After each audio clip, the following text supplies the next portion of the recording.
प्रत्यक्ष माहेश्वरी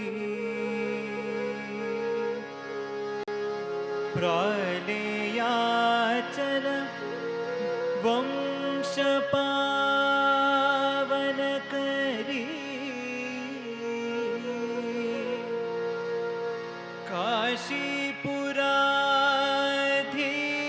काशीपुराधीश्वरी भिक्षा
श्रीकरी कृपा करी शिवंकरी साईश्वरी श्रीकरी कृपा करी शिवंकरी साईश्वरी श्रीकरी कृपा करी शिवंकरी साईश्वरी श्रीकरी कृपा करी शिवंकरी साईश्वरी शंकरी अभयंकरी शुभंकरी साईश्वरी शंकरी अभयंकरी शुभंकरी साईश्वरी शंकरी अभयंकरी शुभंकरी साईश्वरी शंकरी अभयंकरी शुभंकरी साईश्वरी श्रीकरी कृपा करी शिवंकरी साईश्वरी श्रीकरी कृपा करी शिवंकरी साईश्वरी तांडव केली प्रिय करी भैरवी प्रलयंकरी तांडव केली प्रिय करी भैरवी प्रलयंकरी तांडव केली प्रिय करी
करी भैरवी प्रलय करी सर्वेश्वरी सुंदरी दया करी महेश्वरी सर्वेश्वरी सुंदरी दया करी महेश्वरी अम्ब सर्वेश्वरी सुंदरी दया करी महेश्वरी अम्ब सर्वेश्वरी सुंदरी दया करी महेश्वरी श्री करी कृपा करी शिवं करी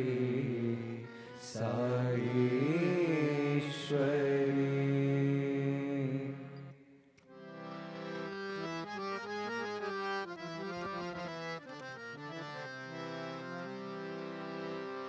माधव मुरार मुरली गोपाला माधव मुरार मुरली गोपाला माधव मुरार मुरली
माधव मोहन श्याम गोपाला माधव मोहन श्याम गोपाला माधव मोहन श्याम गोपाला मोहन श्याम गोपाला मुरलीधर मुकुंद गोपाला मुकुंद गोपाला मुरलीधर मुकुंद गोपाला मुकुंद गोपाला द्वापर युग में कृष्ण गोपाला द्वापर युग में कृष्ण गोपाला द्वापर युग में कृष्ण गोपाला युग में कृष्ण गोपाला मीरा के प्रभु गिरिधर बाला मीरा के प्रभु गिरिधर बाला मीरा के प्रभु गिरिधर बाला मीरा के प्रभु गिरिधर बाला श्याम मनोहर हे नंदलाला श्याम मनोहर हे नंदलाला श्याम मनोहर हे नंदलाला श्याम मनोहर हे नंदलाला भक्तिपुरीश्वर साई गोपाला भक्तिपुरीश्वर साई गोपाला भक्तिपुरीश्वर साई गोपाला भक्तिपुरीश्वर साई गोपाला माधव मोहन श्याम गोपाला माधव मोहन श्याम गोपाला मुरलीधर मुकुंद गोपाला मुरलीधर मुकुंद गोपाला द्वापर युग में कृष्ण गोपाला द्वापर युग में कृष्ण गोपाला मीरा के प्रभु गिरिधर बाला मीरा के प्रभु गिरिधर बाला मीरा के प्रभु गिरिधर बाला मीरा के प्रभु गिरिधर बाला श्याम मनोहर हे नंदलाला मनोहर हे Nandlala भक्तिपुरीश्वर Sai Gopala भक्तिपुरीश्वर Sai Gopala भक्तिपुरीश्वर Sai Gopala भक्तिपुरीश्वर Sai Gopala Madhav Mohan Shyam Gopala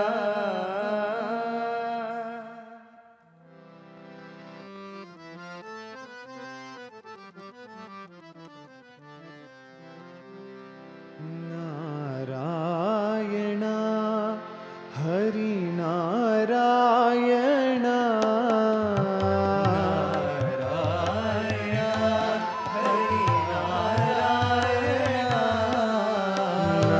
Narayan Hari Narayan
Invoking the blessings of the Almighty, respected elders, distinguished guests, and participants from around the world, Namaste and good evening.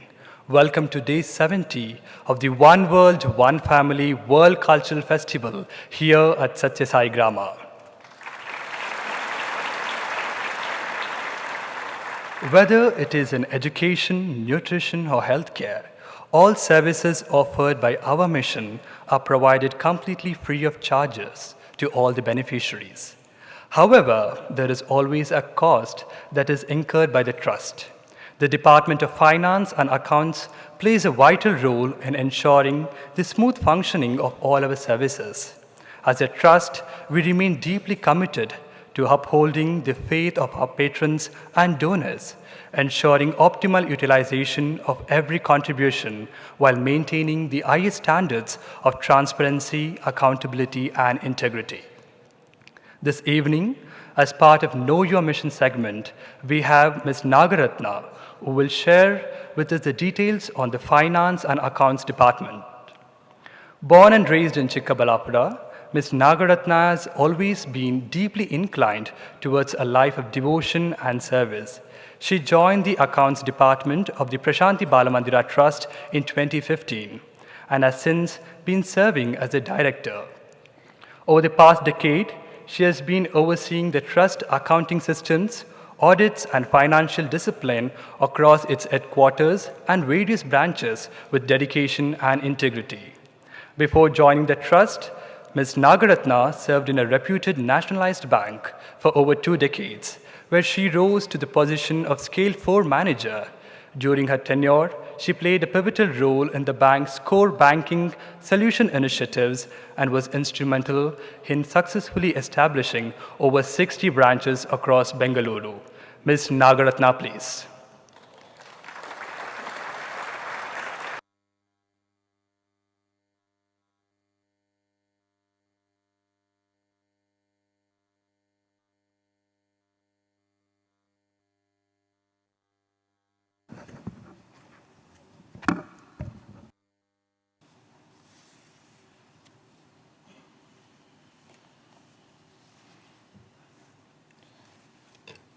Pranams at your lotus feet, Swami. Esteemed dignitaries, guests from around the world, brothers, sisters, and dear students, a loving Sairam to one and all. I'm honored to represent the Accounts Department, an integral part of the mission that quietly embraces every initiative with dedication and precision. This department facilitates every endeavor by bridging resources and facilitating meaningful outcomes. At the heart of every noble endeavor lies accountability. The Accounts Department serves as the custodian of financial integrity and transparency, ensuring that every rupee, every dollar is channeled with purpose. We connect resources to results, ensuring that every contribution is used responsibly and with clarity. We help make the impact measurable and verifiable. What began as a small team driven by clarity of purpose has steadily evolved into a robust, well-structured system. From building processes from the ground up to expanding with training, confidence, and growing responsibilities, this journey has been one of learning, collaboration, and continuous improvement. Today, the Central Accounts at Muddenahalli functions as the financial nerve center, seamlessly supported by coordinators across multiple campus branches. Dedicated finance teams at Sri Madhusudan Institute of Medical Sciences and Research and Sri Sathya University for Human Excellence, each led by capable CFOs, bring domain expertise and discipline to every function. This entire framework is further strengthened by a committed team of auditors, expert consultants, and sound internal control systems that ensure integrity and trust at every level. The Accounts Department serves as a steady pillar of financial discipline and reliability across all activities.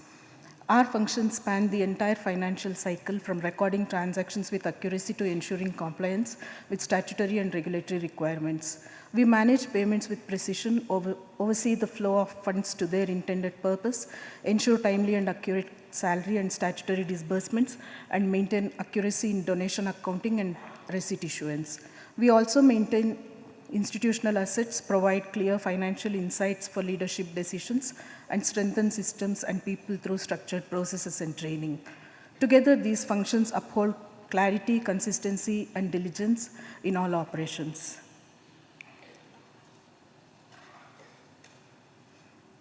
We upload all statutory and regulatory standards, duly ensuring complete traceability in every process. Our department safeguards the trust's key registrations 12A, 80G, and others while keeping every reporting and documentation requirement aligned with evolving laws. Through fulfilling statutory, internal, and project-based audits, we reinforce reliability and oversight across every level. We serve as the sentinel of credibility and continuity where compliance has become the culture of the organization.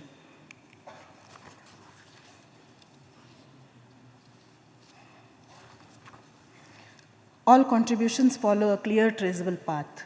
Domestic and international donations are centrally overseen by the accounts department, then allocated to different projects, reaching beneficiaries efficiently and responsibly. Every contribution, whether from India or abroad, flows through a structured and transparent process, ensuring that donor intent is honored and impact is traceable at every stage.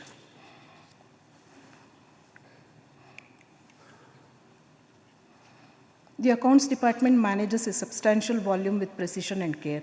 Every year, tens of thousands of transactions flow through multiple bank accounts, connecting donors, vendors, cost centers, and beneficiaries while ensuring payments are executed accurately and on time. Thousands of assets are tracked and 15 years of records are meticulously maintained and digitized for easy retrieval. Multiple statutory audits and reporting cycles are handled seamlessly, reflecting our commitment to highest ethical and professional standards.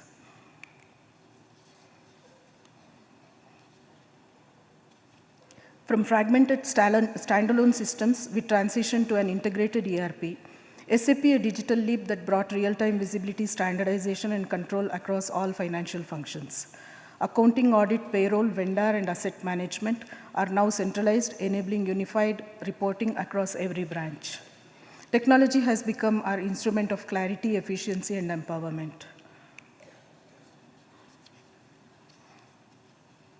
Our financial discipline rests on 4 pillars. While systems build reliability, processes bring consistency, people ensure accountability, purpose fuels service.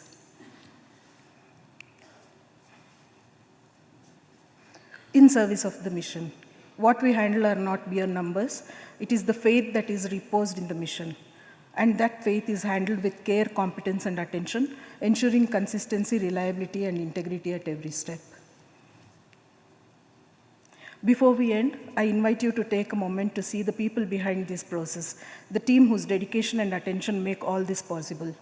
Following this, let us take a short visual journey, a video that gives a bird's eye view of the department and its journey through the years. This is the team that's housed in headquarters, central accounts. This team takes care of accounts and finance. This is the team at SMSIMSR. This is the team at Sri Sathya Sai University for Human Excellence and Audit. These are the coordinators at our campus branch.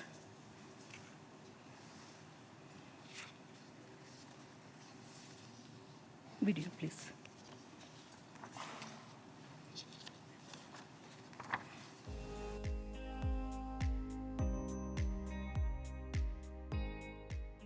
Be it a school that nurtures young minds, a hospital that heals with compassion, every meal served, every construction project completed, every event celebrated, and every initiative launched.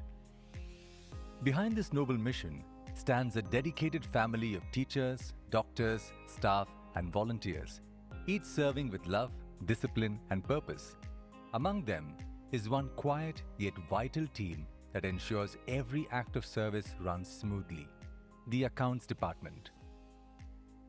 Every rupee entrusted to this mission is treated as sacred. Accounts Department bridges the givers and the receivers. Our work may often remain unseen, but our purpose is clear: to serve in silence, to support with sincerity, and to uphold the values of this divine institution. For us, every entry made and every report prepared is an offering of gratitude to the mission we serve. At Central Accounts, learning never stops. Regular training sessions keep our team sharp, confident, and connected to the mission. Through our daily work, we express gratitude to every donor, every volunteer, and every hand that contributes to this movement of love. And equally to every beneficiary, for they give us the very purpose to live for. The team faces audits and compliances with confidence and pride, not as evaluations, but as affirmations of the integrity, transparency, and accountability that define their work. They take pride in upholding the ethical values nurtured by the trust. Every milestone in our journey at Central Accounts is a story of grace, growth, and gratitude. In 2019, we moved from our old office to a new space, a shift not just in location, but in energy. With this new beginning came a powerful transformation, the implementation of SAP in 2021, an enterprise-grade system that few NGOs dare to take on. SAP reflects Swami's vision for excellence, transparency, and accountability in every transaction. That same year, the centralization of accounting and audit brought all our branches under one unified framework. Every rupee now speaks the same language of accountability. While branches enjoy the freedom to manage their finances, the accounting in ERP and the careful overseeing and consolidation are lovingly carried out at Central Accounts. 2022 marked another milestone, the release of comprehensive accounting policies, procedures, job aids, SAP manuals, and a handbook for accountants. These initiatives brought clarity, consistency, and confidence to every accountant across the mission. In March 2025, Prashanthi Balamandira Trust made a landmark step, launching a social stock exchange public offer to raise 18 crore rupees for an emergency and trauma care wing at the upcoming hospital. The nation responded with overwhelming trust and enthusiasm. The offer was oversubscribed, becoming India's largest social stock exchange listing to date. Prashanthi Balamandira Trust has been recognized with an external NGO grading by CareEdge with a prestigious IA rating, reflecting highest delivery capability and high organizational capability. Every day here begins and ends with prayer. Collective harmony of the Friday Puja reminds us that every number we handle is an offering, every task a form of worship.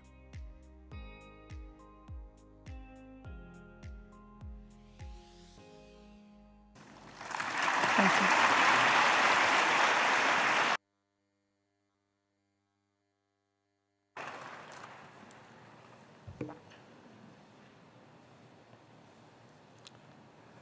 This evening, we are delighted to present the CSR Circle of Honor to Pure Storage for their outstanding contribution in the field of healthcare to Sri Madhusudan Sai Institute of Medical Sciences and Research. Pure Storage offers the industry's most advanced data storage platform designed to store, manage, and protect data seamlessly at any scale. From AI workload to archival systems, Pure Storage provides a pure cloud experience through a unified storage-as-service platform that operates consistently across on-premises, cloud, and hosted environment. Through its noble initiatives, Pure Storage has been supporting orthopedic surgeries since last year at our hospitals. Representing Pure Storage, this evening we are honored to have Mr. Ajaya Muddenahalli, Vice President, Engineering and Managing Director, R&D India, and Mr. Pramod Anvekar, Engineering Manager and Head of CSR. We invite both of them to come forward and receive the honor. Based in Bengaluru, Mr. Ajaya holds a degree in management from the University of California, Berkeley, with extensive experience in leadership roles across several multinational technological companies. He is highly represented in the figure of Indian engineering community, known for its deep expertise in enterprises storage system.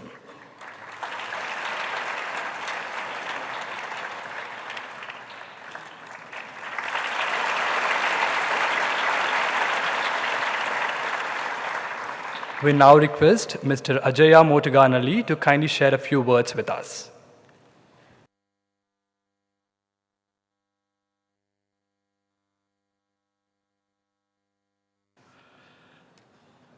Thank you to Swamiji for this recognition and for this great institution. I'm truly humbled to be here. Like they say, there could be a symphony of donors, but unless there's a right pathway, the collective kindness does not reach the right individuals. And what I've seen today is amply clear that you've created the right platform, the method, and the way to kind of reach all of these donations to deserving people. So, Swamiji, thank you so much for doing something like this. We at Pure Storage are humbled to be associated with this mission in a very small way that we have been. And we wish this institution and Swamiji's mission a grand success, and we wish that it continues to change lives of those who deserve it. Thank you very much, and thank you very much.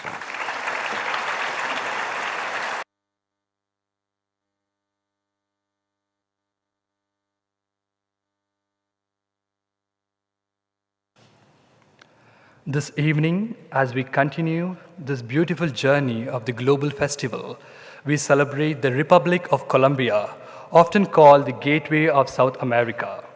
Located in northwestern South America, Colombia is admired for its rich biodiversity, colorful festivals, and the warmth of its people. Its capital, Bogota, is a thriving hub of art, education, and culture, blending historic charm with modern dynamism. The birthplace of Kumbaya and Vallenota, Colombia's music reflects the joy and spirit of its people, while its literary legacy shines through Nobel laureate Gabriel Garcia Marquez, whose magical realism continues to inspire the world. Colombia is among the world's leading producer of coffee, especially famed Arabica beans, and its coffee cultural landscape is recognized by UNESCO as a World Heritage Site. It also holds the distinction of being the world's top producer of emeralds, prized for their unmatched brilliance. This evening, we are honored to present the One World, One Family Global Humanitarian Award in the field of women and child welfare to Ms. Olag Inés Montoya Ares, a woman who has dedicated her life to transforming despair into hope. From the rugged outskirts of Bogota, she has spent over a decade serving women and children in some of the most deprived and violence-affected regions. Through her selfless efforts, Ms. Ares has built a heaven of love and service, offering nutrition programs, humanitarian aids, and psychological care, and occasional training for women, empowering them to rebuild their lives with dignity and strength. Her tireless work in Montañas de Soacha has turned a once violent-plagued community into a garden of peace, where children now grow surrounded by care, education, and value. Each week, Ms. Ares provides not only food and education, but also protection, empowerment, and spiritual guidance to more than 60 children, nurturing their literacy, moral value, and self-worth. May we now invite on stage Ms. Ares to receive the award from Sadhguru, followed by her acceptance speech.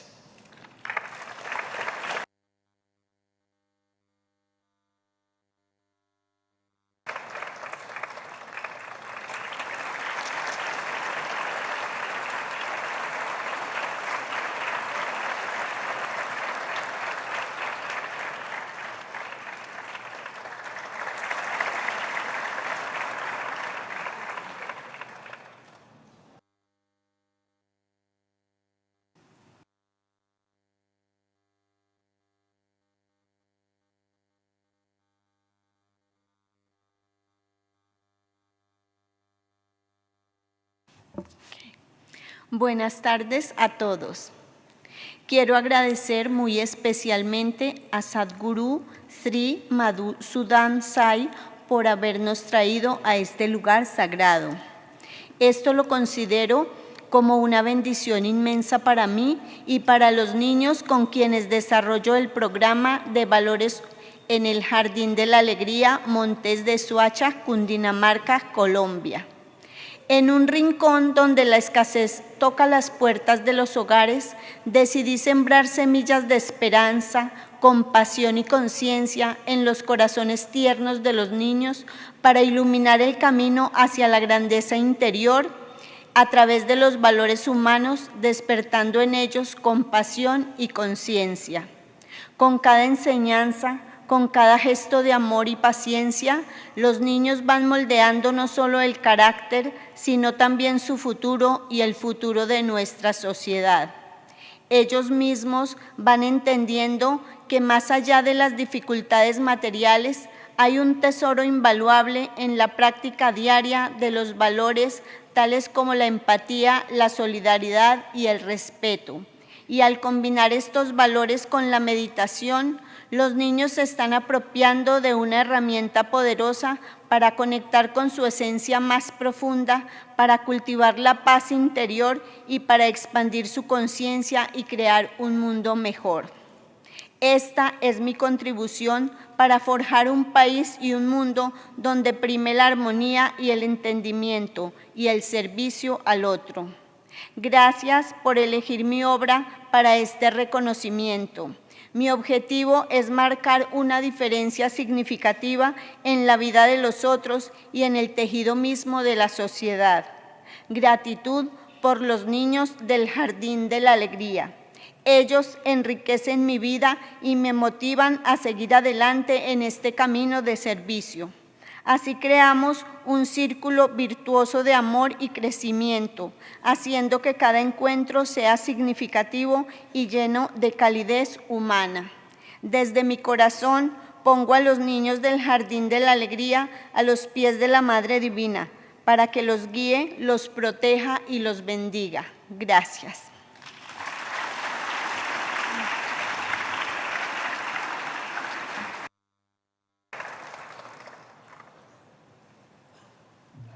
A brief translation of the talk.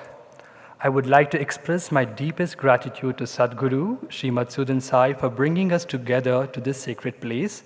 I consider this as an immense blessing for myself and for the children with whom I carry out valuable programs at the Garden of Joy in the hills of Sovacha, Colombia. In a corner where scarcity knocks on the doors of many homes, I choose to plant seed of hope, compassion, and awareness in the tender hearts of children. With each lesson, with every act of love and patience, the children are shaping not only their character, but also their future and the future of our society. They are beginning to understand that beyond material hardships lies an invaluable treasure in the daily practice of values such as empathy, solidarity, and respect. This is my contribution to building a country and a world where harmony, understanding, and service to all others prevail. Thank you for choosing my work for this recognition. My goal is to make a meaningful difference in the life of others and in the very fabric of our society. I'm grateful for the children of the Garden of Joy. They enrich my life and inspire me to continue to walk this path of service. From my heart, I place the children of the Garden of Joy at the feet of Divine Mother so that she may guide them, protect them, and bless them. We will now have Mr. Debi Julian Adafor, who will present on Colombia's culture, people, and values. Mr. Julian is a musician, singer, composer, and teacher of plucked instruments. His artistic journey is deeply rooted in Indian folk tradition and Latin American musical heritage, reflecting his pursuit of becoming a truly integral musician. Mr. Julian will address us in Spanish, and her talk will be translated by Sister Sai Jyoti.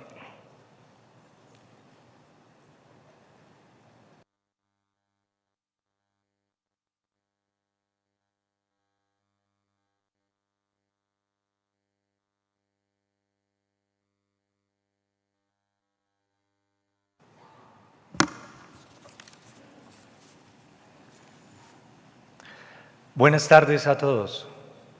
Es un gran placer darles la bienvenida a esta presentación sobre Colombia como parte del Festival Cultural Mundial, Un Mundo, una Familia.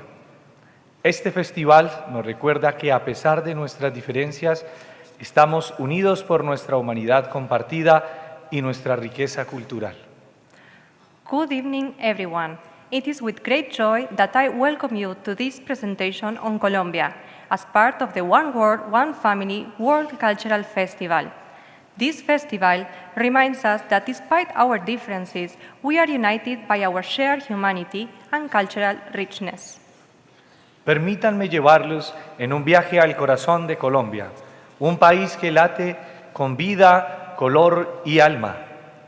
Let me take you on a journey into the heart of Colombia, a country that pulses with life, color, and soul. Cuando piensen en Colombia, imaginen un lugar donde las montañas tocan las nubes, donde la música fluye por las calles y donde cada sonrisa cuenta una historia de resiliencia y alegría. When you think of Colombia, imagine a place where mountains touch the clouds, where music flows through the streets, and where every smile tells a story of resilience and joy. Colombia no es solo un país en el mapa, es un mosaico de culturas, lenguas y paisajes. Colombia is not just a country on the map. It is a mosaic of cultures, languages, and landscapes. Colombia, con una población de aproximadamente 52 millones, es una tierra de contrastes. Colombia, with a population of around 52 million, is a land of contrasts. Desde las tierras bajas tropicales hasta las imponentes alturas andinas, es uno de los países más biodiversos del planeta, hogar del 10% de la biodiversidad mundial. From tropical lowlands to the towering Andean highlands, it is one of the most biodiverse countries on Earth, home to 10% of the planet's biodiversity. Es el cuarto país más grande de Sudamérica, bordeando por el Océano Pacífico y el Mar Caribe. It's the fourth largest country in South America, bordered by both the Pacific Ocean and the Caribbean Sea.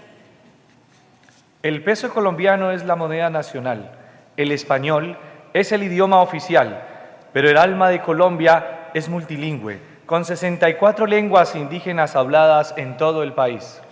The Colombian peso is the national currency.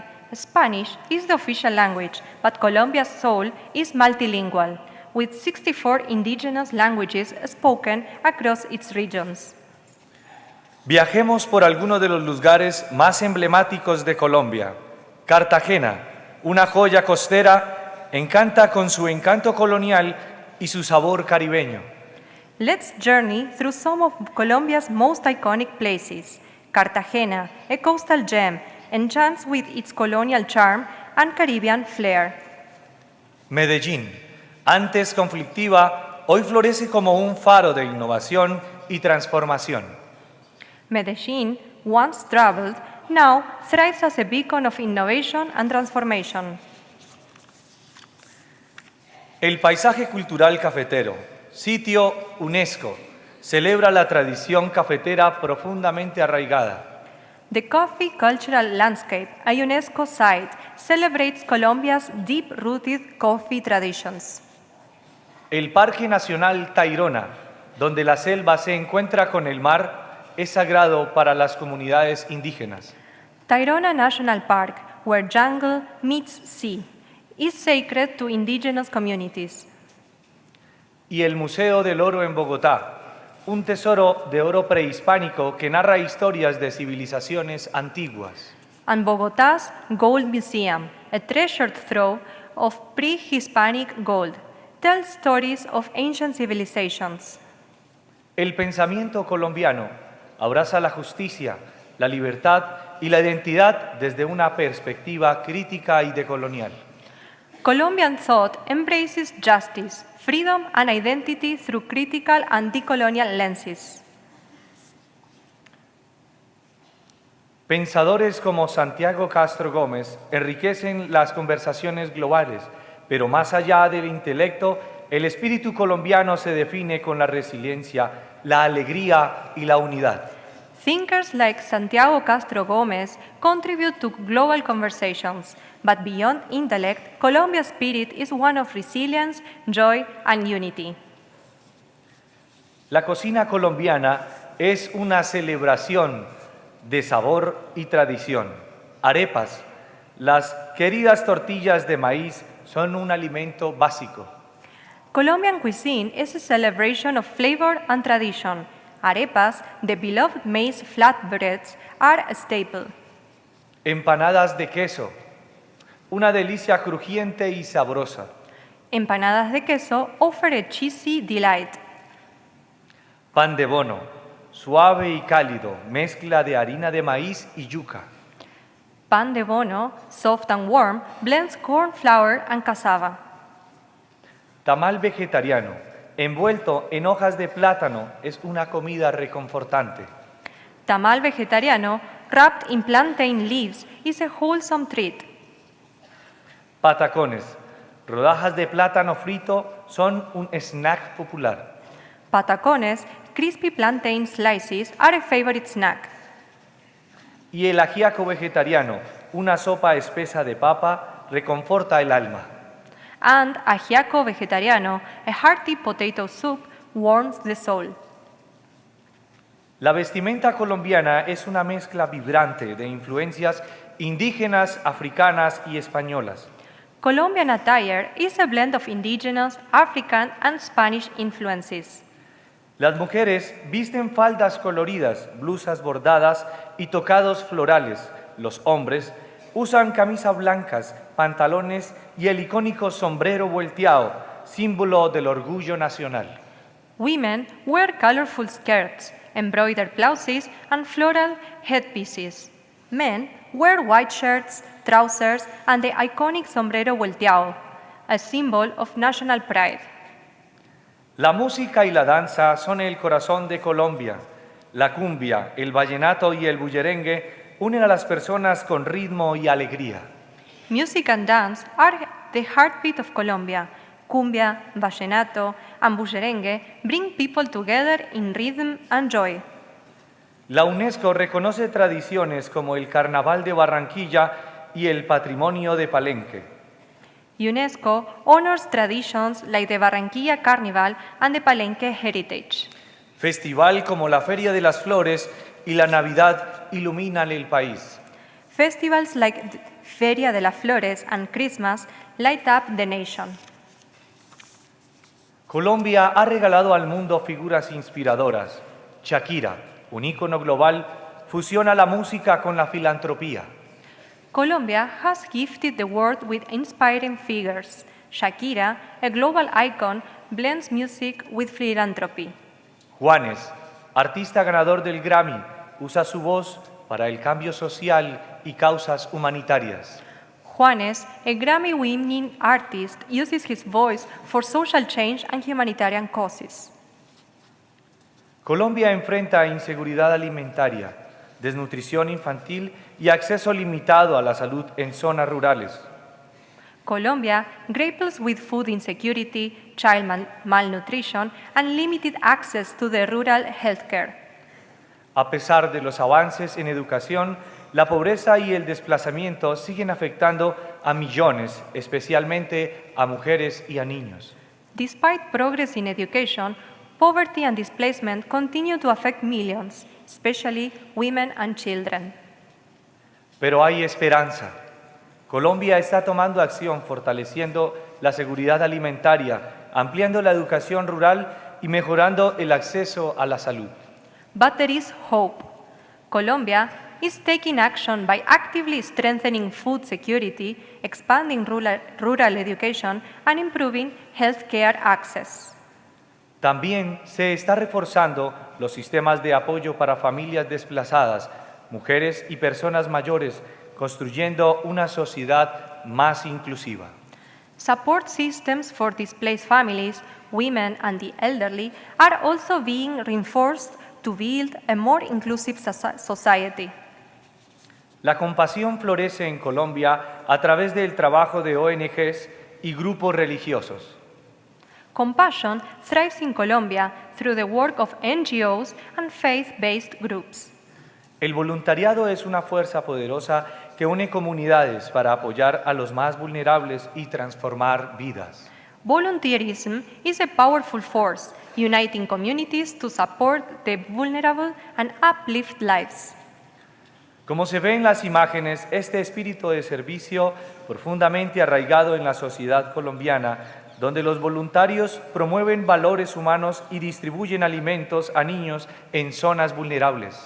As seen in the pictures, this spirit of service is deeply rooted in Colombian society, where volunteers spread human values and distribute food to children in vulnerable areas. Para concluir, Colombia es una tierra de sonrisas, color y valentía. Está bendecida con la abundancia de la naturaleza y la calidez de su gente. In closing, Colombia is a land of smiles, color, and courage. It's blessed with nature's abundance and humanity's warmth. A pesar de sus desafíos, se mantienen firme con resiliencia y esperanza. Llevemos su mensaje al mundo. Somos un mundo, una familia. Gracias. Despite its challenges, it stands tall with this resilience and hope. Let us carry forward its message to the world. We are one world, one family. Thank you.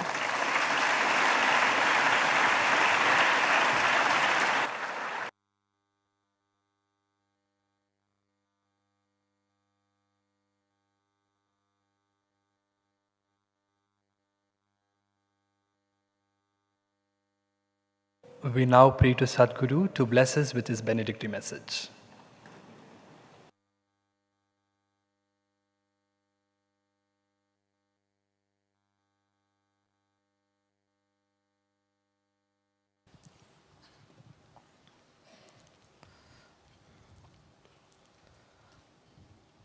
Our Upanishads say, न कर्मणा न प्रजया धनेन त्यागे नैकी अमृतत्व मानशुः. One attains immortality not through actions which are oriented towards personal gains, or by having children and more children, progeny, or by accumulating or amassing wealth, but by sacrifice alone, immortality is attained. People of all kinds and all countries have thought of being immortals, and they thought they will do so by undertaking actions, the impact of which will last for centuries. They thought of having children, grandchildren and great-grandchildren and promoting their lineage so that through their lineage they will be remembered. Or they thought of accumulating, amassing wealth and building monuments in their memory. And that's how they would like to promote and propagate their legacy and become immortal. But alas, despite all the efforts that such people have put, they could not become immortal. Not even in the memories of people. Because great kings came, they won great kingdoms, they built empires, they established themselves as the monarchs, they built monuments and institutions to symbolize and to immortalize themselves. But today all that has turned into simply the ruins of history. None of these are permanent, none of these stay. At best we read about them in some history books if we are forced to. But people who lived lives of sacrifice, they remain immortal. Much after they are gone, they are remembered, adored, they are worshipped, not just by the people of their family or their community, but by the whole world. That is the legacy that one must leave behind. Because otherwise all are mortals. The body would finish at some point in time. Everybody will perish. The wealth will get exhausted. The buildings will collapse. The empires would change their boundaries. New rulers will come. And their own children and great-grandchildren won't remember whose lineage they are continuing. But at the end of it all, if they have done good to the society, they will be remembered, adored, worshipped forever. So that is why our culture says immortality can be attained only through sacrifice. As we keep meeting people in this journey of One World, One Family World Cultural Festival. We meet people who have made sacrifices for the greater good of others. They thought beyond themselves of the needs and requirements of the other people. And that is how they are immortalizing themselves in the memories of people and communities. And that is the most inspiring part of this festival, I think. While music is amazing, food is great too. We get to eat all kinds of food. Today was this nice potato soup from Colombia. And so many other things. The vegetables too you had, right? You all had? Yes.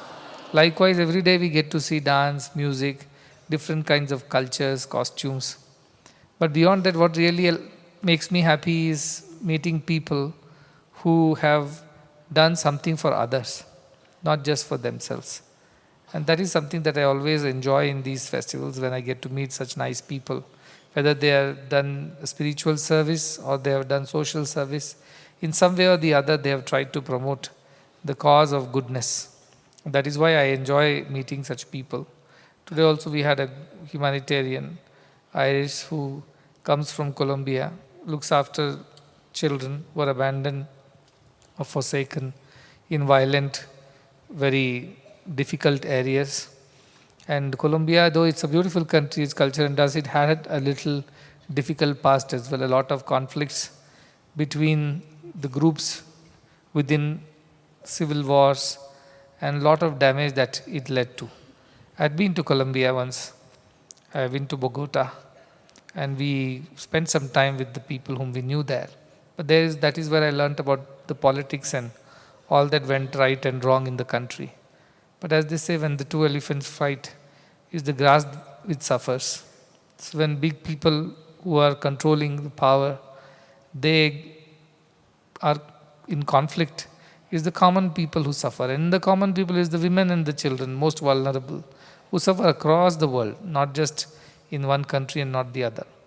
But anyways, keeping that past behind, the country marches on to provide better education, better facilities for the people. And it is building itself up from the scratch. And I'm sure as you keep this positive spirit and sacrifice for the sake of each other, it's not about how many people you save, it's about this idea that you are here to help others and save others. That is what inspires all of us. Which country hasn't had a conflict, you tell me, in this world? Civil wars and community clashes have been there everywhere, across the world. No country would say that I never had a problem. Everybody had it. But the resilience that people show, believing in themselves and in each other, and thereby supporting each other grow, that is human spirit. And that is immortality. Humans die, the human spirit does not die. It continues to guide generations on this path. So that is the history of so many countries of the world who have kind of built themselves again after being destroyed. But as I said, the most vulnerable communities, they always are left behind.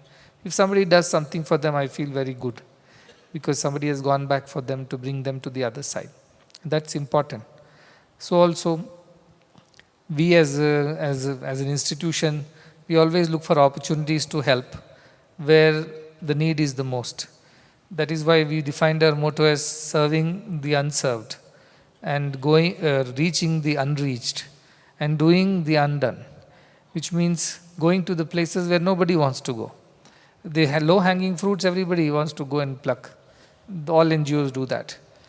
But going where nobody goes, doing what nobody does, and serving those whom nobody serves, that is the motto of this mission, going that far to help the people who are in need. And it is expanding and growing, as you've seen. We had this presentation from Nagaratna, who came here 10 years or more ago. And in the accounts team, it was like, I think only 2 or 3 people were there who were handling the accounts at that point in time. And I remember we ended with the very first audit because we were not very prepared. You see, that time we were running under Saraswati Trust. And first institution was built in Gulbarga. And all of a sudden, all that donation for that year total was only 7 crore rupees, by the way. For that, there was an audit from the authorities, because that sounded like what's happening in this little village. how come this institution suddenly has got so much of donations? Our donations wouldn't cost 50 lakh rupees a year in 2011-12. Suddenly a big donation. So all these auditors landed up here. And we had a very tough time. But it is to the credit of both Nagaratna here and Sridhar sir, our chief auditor sitting in Bangalore. They too sat through 3 days, 3 nights, because we had only so much time to submit all the records. And nobody knew what is record keeping and bookkeeping, you know. Life was very easy till then, because nobody cared. But suddenly you were growing into a professional NGO and all the rule books had to be followed. I remember those few days and nights that they worked so hard. She would go off early in the morning at 6:37, the office, and then she keeps working, and everybody worked so hard. And every year we faced audit for the first few years. Isn't it, Nagaratna? At least every year for 5 years we continuously faced audit, because we are suddenly growing. First year from 7 crore, next year to 25 crores, next year to 60 crores. So the people from the tax department were surprised, and they thought something is fishy. So they would come with big teams and ask us to submit documents after documents after documents, which they will have to prepare. And they come as surprises, they don't inform you too much in advance. And this team was slowly, steadily built, but I have to give it to both, as I said, Nagaratna here and Sridhar and Brito, the company of chartered accountants in Bangalore, the auditors. They worked very hard. And then many people joined the mission one after the other. And slowly the team expanded. Now a lot of our boys have joined who have finished their CA and other courses in financial management. They have joined the audits and accounts team. So this is how it has grown. Handling, just yesterday, the Prashanti Bal Mandira trust balance sheet was filed. And imagine the trust which started with nothing. As I said, Prashanti Bal Mandira trust had only one school in Chikbalapur at that point in time. And that was also donated by somebody at that point in time. There was nothing much. In total assets won't cross 1.5, 2 crore rupees. And today, just Prashanti Bal Mandira, we filed the balance sheet. The balance sheet shows the assets of 964 crore rupees as on March 2025. This is not the only trust. We also have Sanjeevani, we also have Annapurna, we also have Saraswati Trust, we also have Each One Educate One, and Aradhana Trust and Welfare Trust, and I do not even have the list of how many trusts we have. But all of that put together, she helps and handles the entire central accounts team along with all the accounts people from across the various campuses. They handle everything. And that is how things became smooth. And then at some point in time, it was necessary to introduce technology, because that time they were using Tally, which was like a very, very basic, plain software for accounting purposes. But I said that's not going to work. We are going to expand very soon, very fast. And we must use the latest enterprise resource planning systems. And because I come from a professional background, so I knew about it. So I called this Nagaratna and told, we have to implement SAP. And everybody, that was a new learning curve. Because we just started stabilizing our accounting systems, and suddenly we want to go and jump to the world-class SAP. And it's very expensive too. But we said that investment must be made. It's time. And slowly everybody learnt the ropes. And it took a few years before it could get fully operational. And that is how it has come. Now it has made life easier, because it is easy to make payments. All the documentations are always ready. Let any auditor come from anywhere. Within no time we can submit all the records that are necessary. And as she shows, thousands of vendor payments, 56,000 plus transactions every year across 80 plus bank accounts and 150 plus cost centers.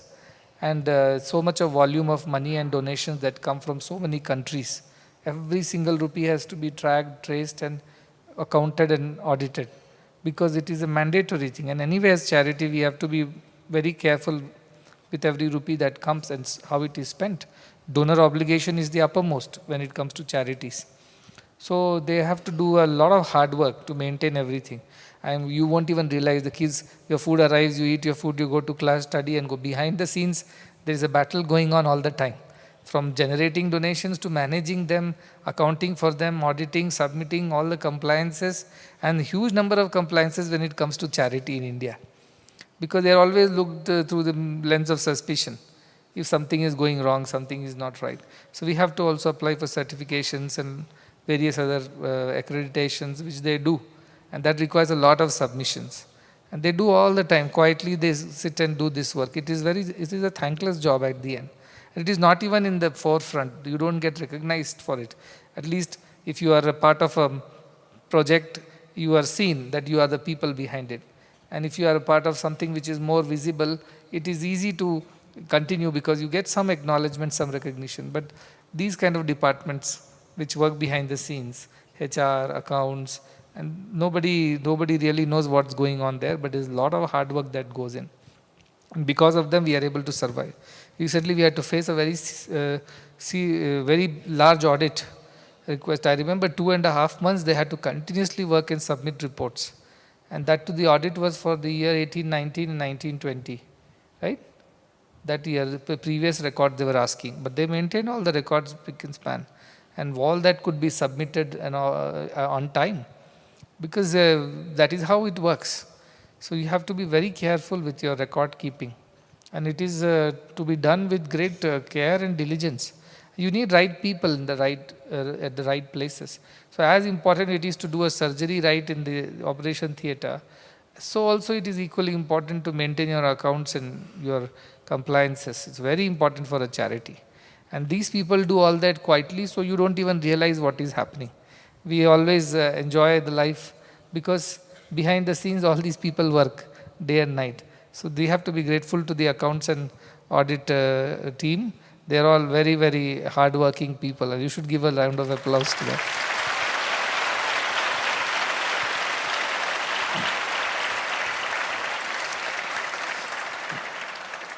Not just that, they weekly submit all the reports to me. Entire thing, it comes to me on an email. I don't go to the software and see anything, but I just manage it. I told her, please don't bore me with numbers. I don't like numbers. Mathematics is not my cup of tea. But then I have to keep an eye on what's happening. So please submit some simple reports, straightforward reports. I can read, but I cannot go and calculate things. So they only submit very basics. And every week Nagaratna calculates everything and they submit to me. And whenever there is a requirement, they ask me what needs to be done. We do that accordingly. But I track very minimal. My efforts, my day-to-day work is very, very minimal from that point of view because they take care of everything and I totally trust them. Because in other places, handing over these kind of volumes of monies to just anybody doesn't work. That too in a charity you don't even know. So, but because of her, I am totally carefree from that point of view. Because they're handling everything. And if there is anything requires to be discussed, they always come and ask and discuss, but they don't bother me at all. They only ask me when there is something very critical and they just don't know how to do that. Otherwise, they just send me a weekly report and I'm very happy. Of course, daily basis I get a track. I have a group on which I track everything on a daily basis. But weekly she sends me very meaningful reports of what is happening. And that really helps me. Otherwise, I cannot handle every little thing, every corner, what's going on. It is not possible for me. But because of such people who are totally reliable, totally trustworthy, I can leave the finance and accounts to them and not bother about it and I can come and teach Ashtavakra. That is how it works. Otherwise, you cannot focus here, there, all the places is not possible. So they do a fantastic job. We have a wonderful team over here. It evolved over a period, of course. And now we are building a bigger office, central office, so they will all get to stay there because right now they all work from small congested spaces. And that will have a nice training room and all the facilities upstairs. After that, you all can shift there. And you empty these buildings then because I want to turn them into something very interesting, a historical museum about our institutions and things like that. So you have to shift to the new building after that, all of you. But they also maintain the accounts of every campus and that's regularly they train them. As I said, in the beginning we did not know much. I can't even say it in public. But nobody knew much of accounting. It was just a piece of paper which you should write down. And there was nothing like a huge compliance and things. And we were so small that nobody bothered us, nor we bothered about that.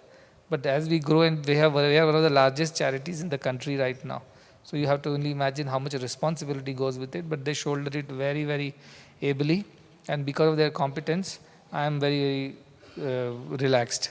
They are a wonderful team. I really appreciate that part. Also, I want to thank our CSR partners who help us. Bio Storage is the one who came here today. They are helping us with orthopedic surgeries, is what I'm told, because we have hundreds of those who are helping us in small and big ways. But every drop counts, you see. That's what makes the ocean. And whatever little help you do, it goes a long way in continuing what we are trying to continue.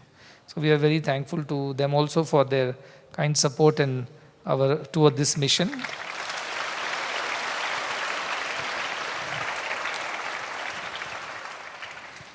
We also have a very good set of finance professionals, as she mentioned, in our medical institute is one, because that itself is a huge cost center. It's a very large one. And then we have at our university, which is another set of people. As per the rules, we have to have financial officers everywhere. Everybody is very well qualified, very capable. And we have outside consultants also who come and support us whenever there is a necessity. They conduct the audits. And some of the people who are our devotees, they also participate and support and assist wherever there is help required. So we have a very good, strong team of these people. I'm sure work will only go up more and more, but then they are ready for that challenge, and technology is also helping now. Everything takes time, it evolves. But I think even if I have to look at our organization purely from a point of view of any organization which is built over 1 decade, I think we have done a phenomenal job. Now I sometimes have to pinch myself. Is that all this is real? All this has really happened? All these numbers are real? I have to really pinch myself, because I know how organizations are built. They take time to bring these many people from multicultural backgrounds and the multi-talented people of various skill sets, making them all work together without any clashes, and building new systems, new processes, new ways in a place that never had it in the first place. And all this is how it is happening. It is truly magical. When people come from outside, see what happens, we sit inside, right? So we don't realize all these things. So I never realized, only recently, because this World Cultural Festival, too many people are coming and telling me, how is this possible? How is this possible? That's when I'm realizing, oh really, is this really? Is this for real? So far I didn't realize at all. We were just going. But when others are telling me, okay, first day somebody tells, it happened. Second day, 30, 70 days, if you hear the same thing from 70 mouths, what do? Then you start really thinking, is it all real? Is it all real? All this is really happening? It seems like a dream. But this dream is made into reality because of hard work of so many people. Otherwise, this is not possible.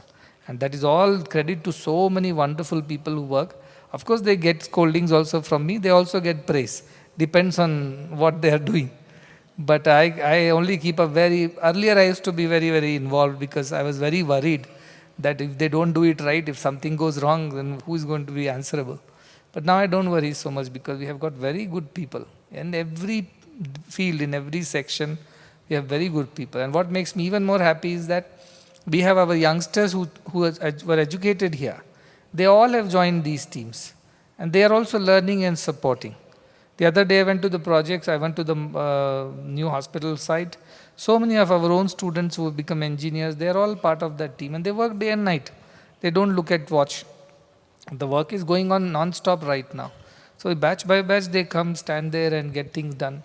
That is how the vision that we had 10 years ago, that our own students should be trained to become our future missionaries. That is happening in every section. Even in accounts, a lot of children are there, isn't it? A lot of children have joined after being trained. So they are handling those responsibilities. That is how we are building a very sustainable, scalable organization. This is the secret recipe, that we are building our people, what we call as human capital. That is the most important part. Between Jana and Dhana, I always say Jana is more important than Dhana, because government also has Dhana. But what good is it? Jana are not there, good people are not there to implement those programs properly, efficiently. And what we run, the efficiency in our system is so high. What we run is a fraction of the cost at which even government runs its programs, the fraction of the cost. And this I am not telling just like that. I have seen all those. I have also, see, as somebody who leads a large institution, we also have to compare notes and set benchmarks by looking at what other NGOs are doing, at what cost they do what they are doing, what is their source of revenues, how they spend. So I keep reading balance sheets and annual reports of lot of charities, very large charities, not only Indian charities, they read charities of abroad also, especially American charities, and see what they do with their corpus, how do they spend, how do they manage, and what is the cost at which they manage. Let me tell you, some of these institutions, if you look at the reports, their overheads itself will scare you, because the overheads are into 60-65% of their balance sheet. 65% you are spending on only paying salaries and paying bonuses to yourself, and hardly 30-35% of the donation actually goes to the real needy people. That is how most of the charities are running. It has become a very elitist affair. Where I was there, you Cincinnati, you were telling me, some NGO, she told me, our Jayanti, the CEO gets paid $5 million or something like that, she was telling. That is the salary of the CEO of the NGO, and the work done for the community is not even worth $1 million like that. Now they collect things from community, distribute it back, and for that the CEO gets paid. I said, what kind of charity is that? So also I've seen some of the most popular charities in the world which people swear by, their overhead costs, what you call as these other costs which are there, which are not the direct costs or direct expenses for the charity, run into 70-80% also. It means if you donate 1 rupee, 80 paise is going in all these paraphernalia. Paying your office rents, paying the travel and reimbursements, paying the salaries, paying all these other fanciful things like hotel conferences and flight ticket. That's what they spend so much money on. Hardly 25-30% is going to the real beneficiaries. And compare it with ours, it's the other way around. Hardly 15% or 20% maximum it goes into these overheads. So Nagaratna can give me number, department-wise she can give me numbers. But hardly 15%. All the other things go directly to the beneficiary. It means if you are given 1 rupee, all these overheads, which is because we also have to maintain, we have to employ people for managing these back-end operations and things like that. Some money goes for that, but the largely 85-90% straight goes to the beneficiaries. So that is the beauty of our organization, which is very efficient. Why? See, Nagaratna works here. She doesn't take any salary. She is working for free because she finished her whatever she had to do in life. If I have to hire a CFO for an NGO like our size, I'll have to pay her a decent amount of money. Otherwise they won't come, because professionals won't come. But they come here. I look at so many of them, even our medical college and institute. Now we have directors, we have people at senior positions, they just work voluntarily. So many doctors work voluntarily, so many staff work voluntarily. All that is reduction. I was there while the social stock exchange bell ringing was there. I was there in NSC in Bombay, and there was a small meeting after that about CSR and SSC, that is social stock exchange and things like that. And I told that there should be some way to recognize NGOs which are very efficient, who are not spending money on these unnecessary overheads, but largely all the money donated is going to the end beneficiary. There should be some metrics, some recognition to these NGOs and some rating. Then Prashanti Bal Mandira will be on most top rated NGO. That was my argument. And there were some other people who were running other NGOs also. They were extremely upset with my statement, because their costs were running into, I don't know, tens of percentages of the donation. And one of them said, Swamiji, you are able to run this because you have a huge volunteer group and they don't charge you. They simply come and work for you. They don't even ask you for reimbursements for petrols or phone charges and things like that. Here in my NGO, if I tell one fellow, today 9 o'clock you have to go to that village, do a survey and come back. First thing he will tell, give me some advance. I have to put petrol in my bike. Then I have to give me my TADA for eating lunch and things like that. After that, of course, the salary he will anyway take. I have to pay every single fellow who is working for the NGO. You don't have this problem. You run it as, mostly on volunteer basis. So please don't make such statements in public, she told me. I said, no, nothing. I don't mean that you are doing it on purpose. I'm just saying that there should be a way. If we have been able to crack the code and get so many volunteers to work with us, we should be rewarded for that, right? It is a smart thing to do. Like you would reward a company listed on a stock market, which is very efficient. It will get rewarded by better share prices or better investments, whichever way. Same way, NGOs should also be recognized and rewarded. But that did not go too far in my opinion, because most NGOs don't think like us. Look at Annapurna. No, the efficiency of Annapurna, it is amazing. Reaching the food to, a crore of children across so many locations, 150,000 schools. Every morning this should be there. Children will come. They don't understand where it came from, Karnataka, Maharashtra. But for them, they go to school, bell rings, they should have their cup of ragi ready. They don't understand what goes behind the scenes. And that we run mainly because of large volunteer team that we are able to run that program. Otherwise, somebody had come from Delhi. They said, what is your costing? Please tell us, because they're all from that Poshan and Abhiyan and things like that. When I said, this is our costing, they were shocked. They said, this is a fraction of what government spends on nutrition programs in the country. The government can become this efficient, I think not only they will save money, but they'll be able to serve more people with the same money. How is it possible? How are you doing? I said, I have only these many employees. We hardly have 40, 50 employees, that's it. With that, we run the program. How is it possible? I said, because rest are all volunteers. We have used the school cooks, school teachers and things like that. Though they manage it. They were shocked. They said, you can feed a crore of people with hardly a 50 or 60, I don't know, maybe 70 now because it has grown, employees who are paid. Rest of them are not paid at all. How is it possible on earth, he asked. The whole government cannot do it. I said, this is why it happens, because we have used the spirit of volunteerism to run these NGOs better. So that is the shocker for most of these people who come and say, how does it happen like this? But as I said, we have a wonderful team. They all work very hard. They make these sacrifices, personal and otherwise. And that is how it is growing so well. And the truth is that as a leader, you have to be the example. See, if you live with sacrifice, only then others also live with sacrifice.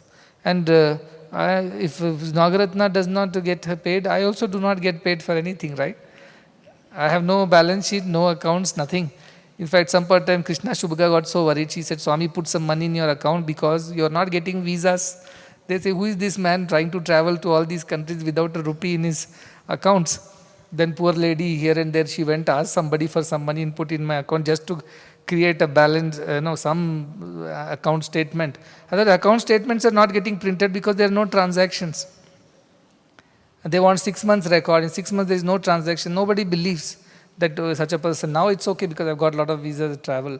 But previously, we were new and nobody, but we never were afraid. We said, whatever is needed, God will give. And that is the kind of sense of sacrifice. That is Tyage Naike, Amritrut Manushu. You don't care for your own personal things. You are here to do good to others. And in the process, good gets done to you also.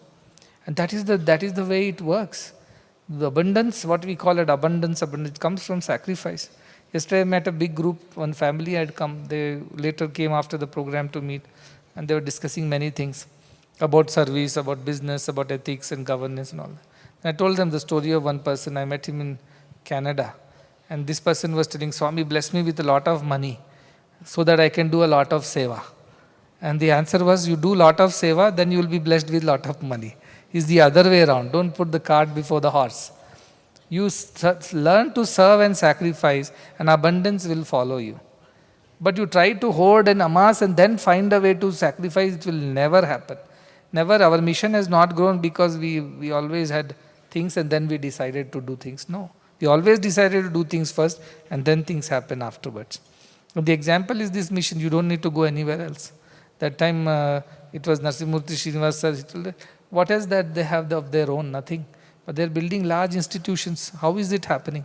Because they never cared for themselves. It is all about doing good to others. Only such people can build wonderful organizations, and they can change the fate and destinies of nations who are ready to sacrifice everything for the greater good of all. And that is what is immortality. Long after we are all gone, the goodness that we have done, created, that will remain, that will inspire generations after generations. And it will never die. But in that undying spirit of sacrifice, we all will become immortal. That is the idea of our scriptures. So small and big sacrifices, everything is taking you 1 inch closer to your own immortality, your divine destiny. And that is why sacrifices are important. And sacrifices are to be made not out of a place of comfort. I have anyway 10, give 1, that is okay. No, sacrifice is made based on the need of the people around you. When your heart moves with compassion, at the need of, at the requirement and needs and plight of others, and then you don't care what happens to you. You don't think. That's when sacrifice happens. So don't put yourself under great tyagis if you have only done so much which was very much within your comfort zone. Nothing, no danger will come to you. You are not going to be at whatever, in a difficult position. So to that extent, you just do something that is not sacrifice. That will not take us to immortality. Don't go and argue with God. I did this much sacrifice, at least give me that much immortality. This is not business. Immortality comes with full sacrifice. You don't think about yourself. You only think of others. And then God does everything that needs to be done. It's a very happy and free life. You don't feel the burden of doing good. Otherwise, doing good itself can become a burden after some time. And that ego that comes from it, that is even stickier than the ego that comes from not doing good. That is very, very, very dangerous. So, live a life with the feeling that you are here to do good to others. That's all. There is no other purpose of life. We are here to do good to others, not good to ourselves. Our good will happen in the process of doing good to others. But that's not the reason why we should do good. We should do good irrespective of what happens to us. When we live like that, there is no fear. And that is how you can do great things. Because if you are afraid, you cannot achieve anything in life. You have to be fearless to do anything in life. And fearlessness is possible only if you are selfless. If you have little selfish also, that will create fear. What about me? Mera kya? Mujhe kya? If you have no selfishness, no fear. And that is the success in this path. You will attain both iha and para. In this world also you will attain good name and you will remain immortal in the memories of people.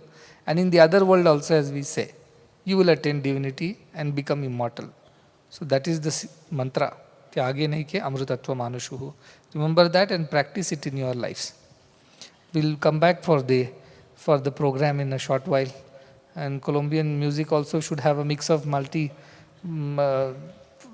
cultural music, because there little bit of African influence, little bit of Spanish influence, little bit of indigenous influence. So I'm sure that will be an interesting program too. I'll come back after 10 minutes.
This evening's cultural presentation brings to life the spirit and sounds of the Andean, performed by Ikara Vaira, a distinguished musical ensemble from Colombia.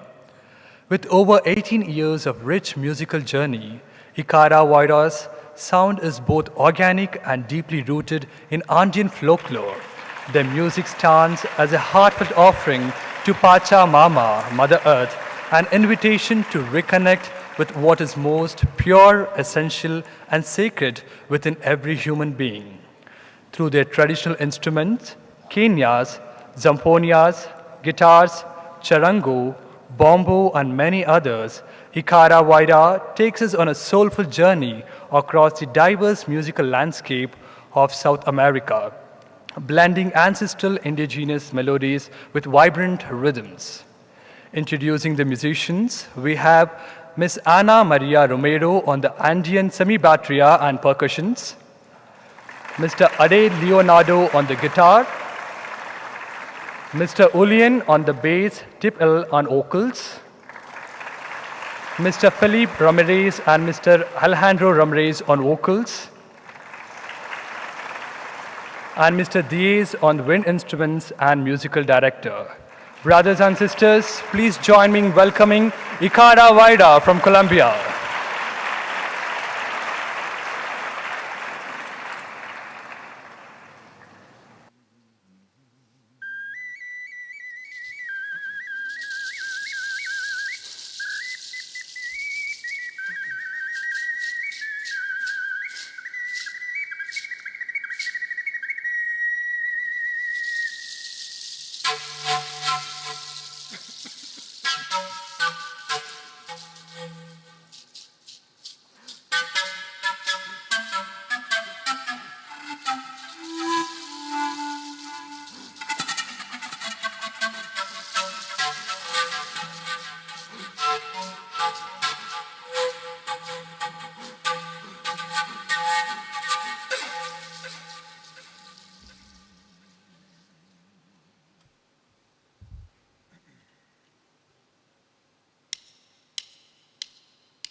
Regreso a mi tierra, volví a mis lares, cabalgando al lomo de mis lejanos recuerdos. Y al volver otra vez, en mi mente quedó grabado el paisaje azul de la edad primera.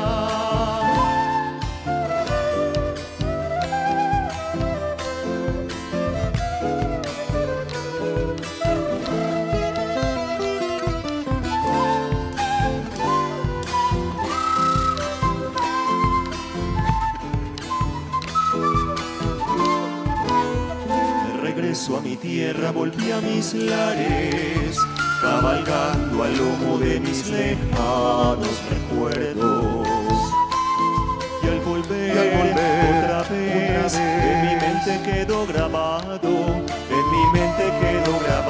el paisaje azul de la edad primera.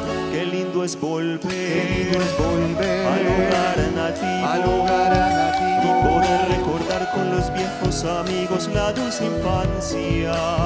La pelota de trapo, el barquito de papel, la encumbrada cometa pide y pide carretel.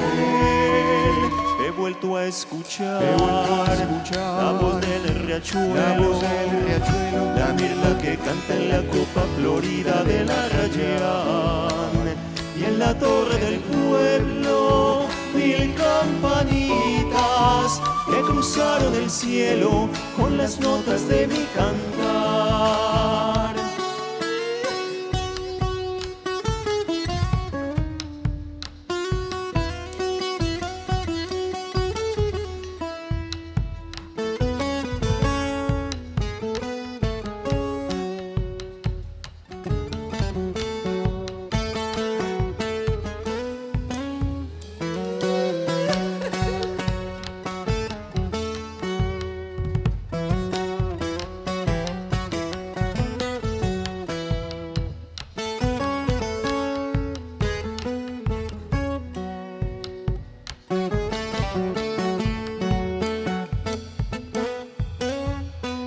espíritu es volver al hogar nativo y poder recordar con los viejos amigos la dulce infancia, la pelota de trapo, el barquito de papel, la encumbrada cometa pide y pide carretel. He vuelto a escuchar la voz del riachuelo, la mirla que canta en la copa florida de la Rayán. Y en la torre del pueblo, 1000 campanitas que cruzaron el cielo con las notas de mi cantar, que cruzaron el cielo con las notas de mi cantar.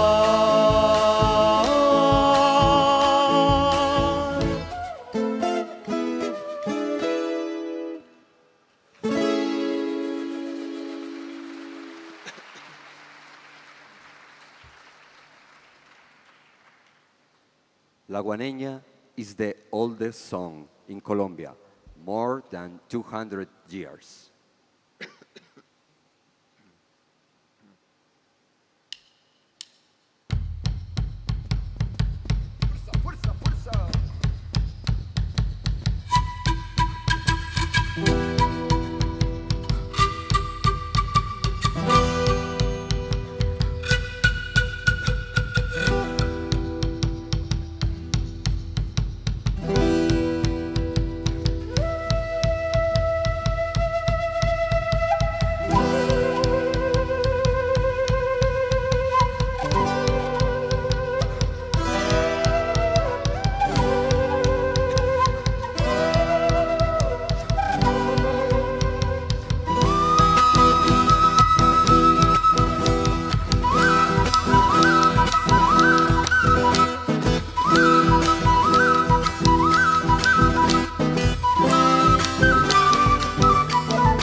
Que sí, güey que no, la guaneña me engañó. Güey que sí, güey que no, la guaneña me engañó. Mi apangata mentirosa, en Pasto jamás se vio. Mi apangata mentirosa, en Pasto jamás se vio. Güey que sí, güey que no, la guaneña me engañó. Güey que sí, güey que no, la guaneña me engañó. Mi apangata mentirosa, en Pasto jamás se vio. Mi apangata mentirosa, en Pasto jamás se vio.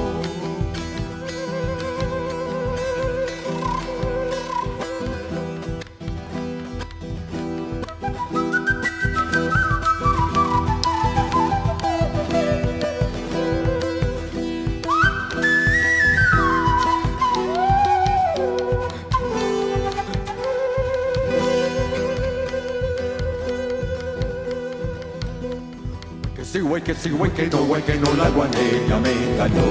Güey que sí, güey que no, la guaneña me engañó. Mi apanga tan mentirosa, en Pasto jamás se vio. Mi apanga tan mentirosa, en Pasto jamás se vio. Güey que sí, güey que no, la guaneña me engañó. Güey que sí, güey que no, la guaneña me engañó. Mi apanga tan mentirosa, en Pasto jamás se vio. Mi apanga tan mentirosa, en Pasto jamás se vio.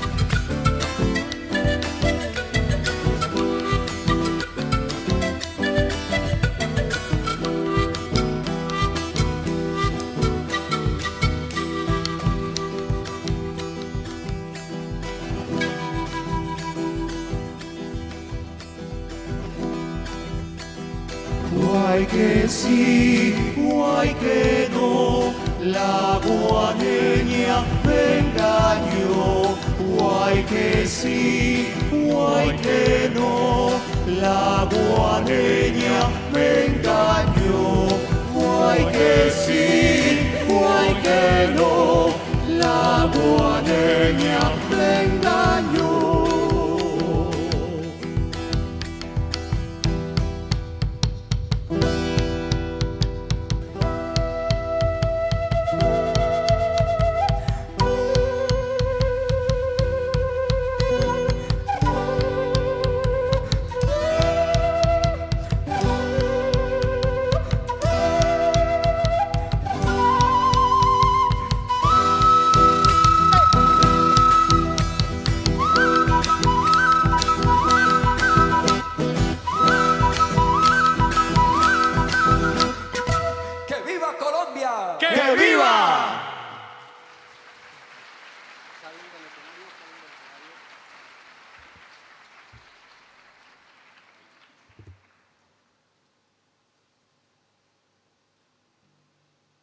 The tiple is the most important instrument of strings of Colombia. The tiple.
La Guabina is very important rim in Colombia.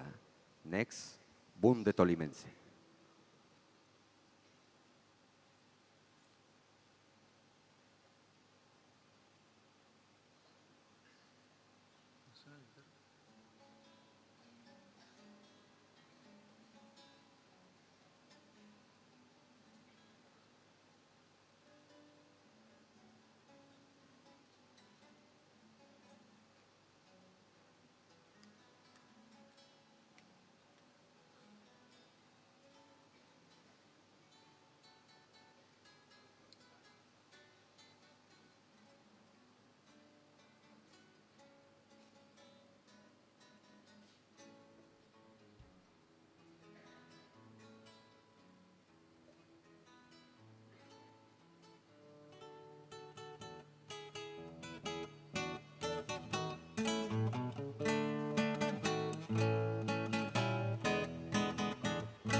The miranchurito is a little bird in Colombia, beautiful and little bird.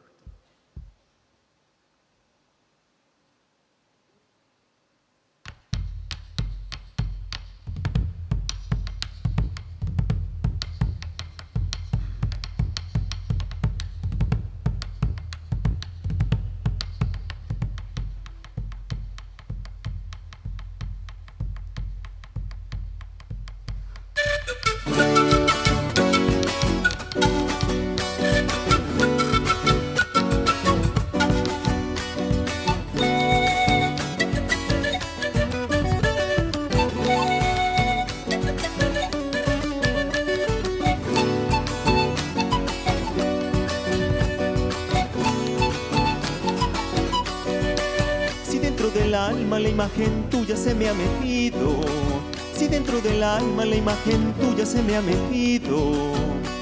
Anda, cholitica mía, no seas tan desamorada.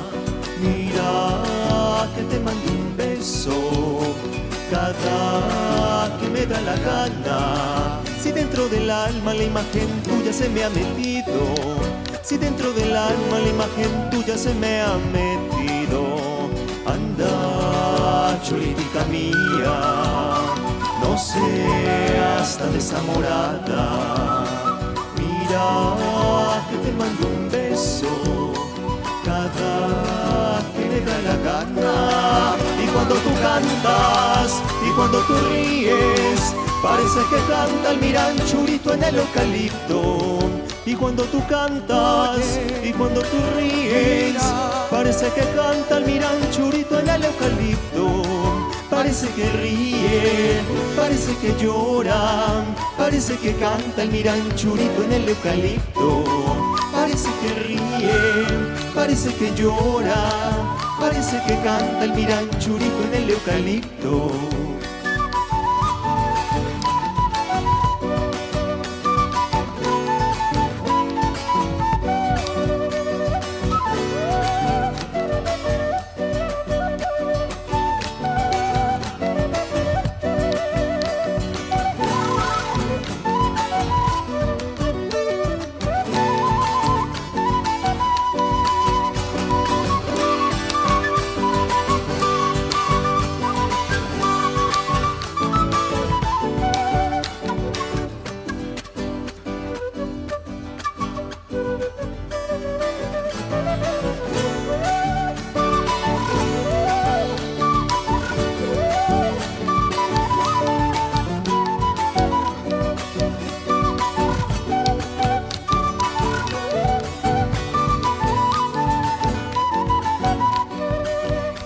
del alma la imagen tuya se me ha metido, si dentro del alma la imagen tuya se me ha metido.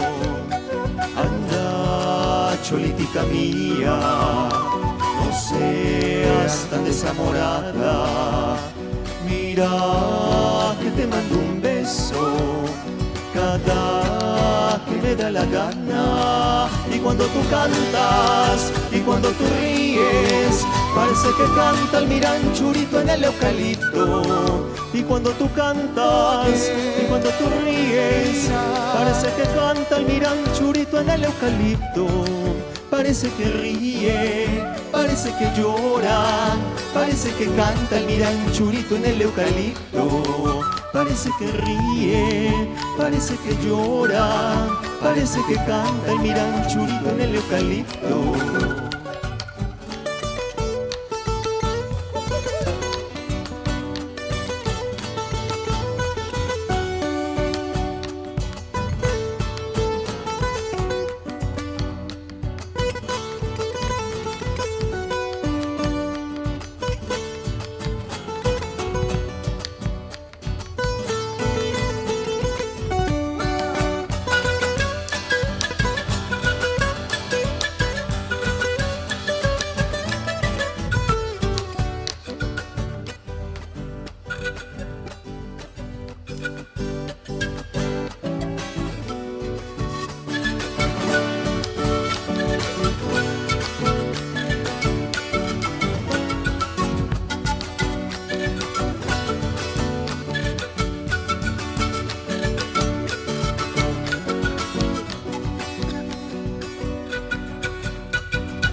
We are very happy, like band, like musicians, to be here. We feel the unity. We are with you, one world, one family. Thank you, Sri Madhusudan Sai. Thank you, everyone.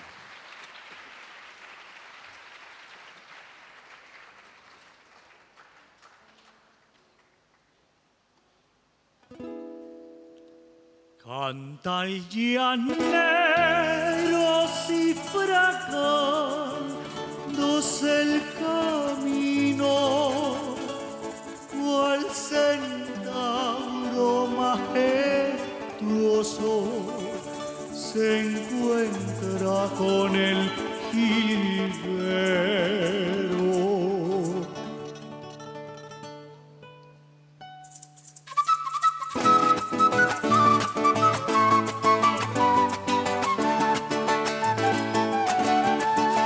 Ay, mi llanura, embrujo verde donde el azul del cielo se confunde con tu suelo en la inmensa lejanía, en la alborada.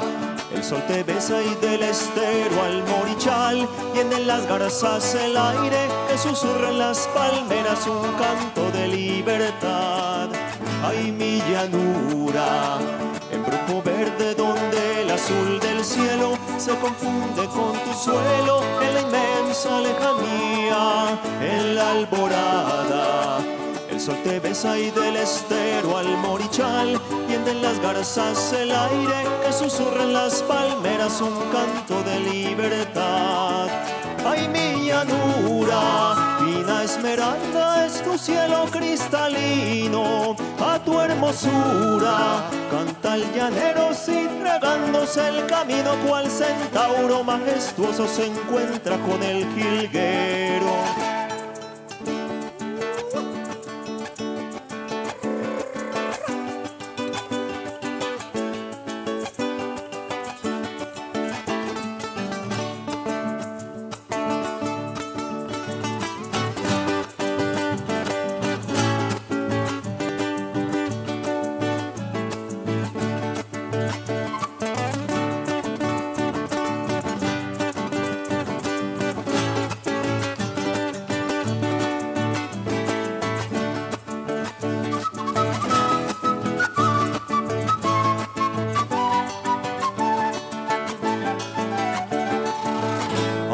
llanura, miles de estrellas velan tus calladas noches como refulgentes broches en un manto de tersura. Tú estás silente, tiernos amantes te confiesan sus amores, se oye de coplas derroches y entre pasiones ardientes el rocío besa las flores. Ay, mi llanura, miles de estrellas velan tus calladas noches como refulgentes broches en un manto de tersura. Tú estás silente, tiernos amantes te confiesan sus amores, se oye de coplas derroches y entre pasiones ardientes el rocío besa las flores. Ay, mi llanura, la patria entera de tu nobleza se ufana, con tu bravura caldeaste el alma de quienes todo lo dieron para verla victoriosa, digna, grande y soberana.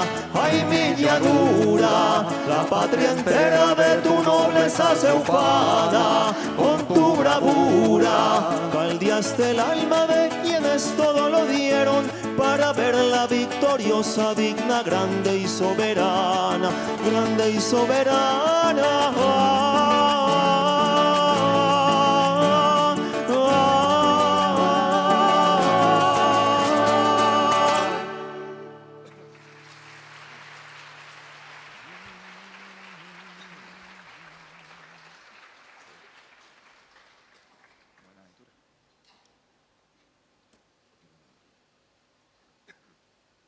The Currulao is a ring of the Pacific, coast Pacific in Colombia.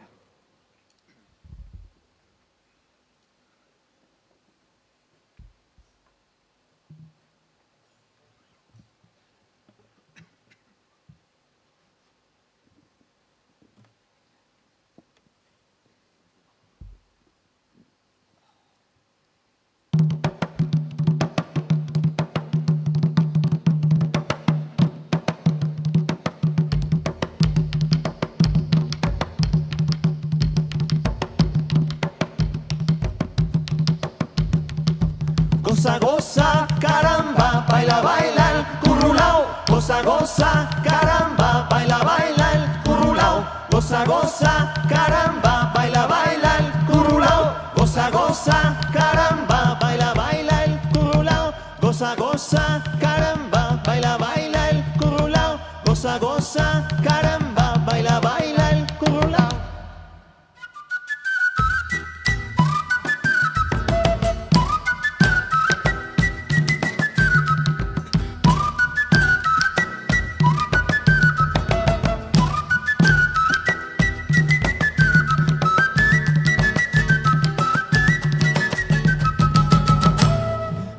Puerto del mar, mi buena aventura, donde se aspira siempre la brisa pura.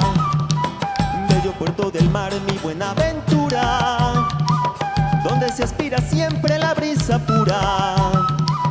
Bello puerto precioso circundado por el mar, bello puerto precioso circundado por el mar. Tus mañanas son tan bellas y puras como el cristal. Tus mañanas son tan bellas y puras como el cristal.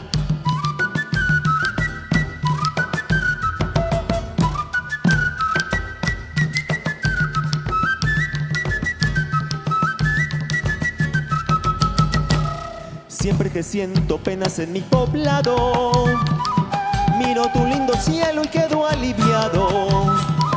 Siempre que siento penas en mi poblado, miro tu lindo cielo y quedo aliviado.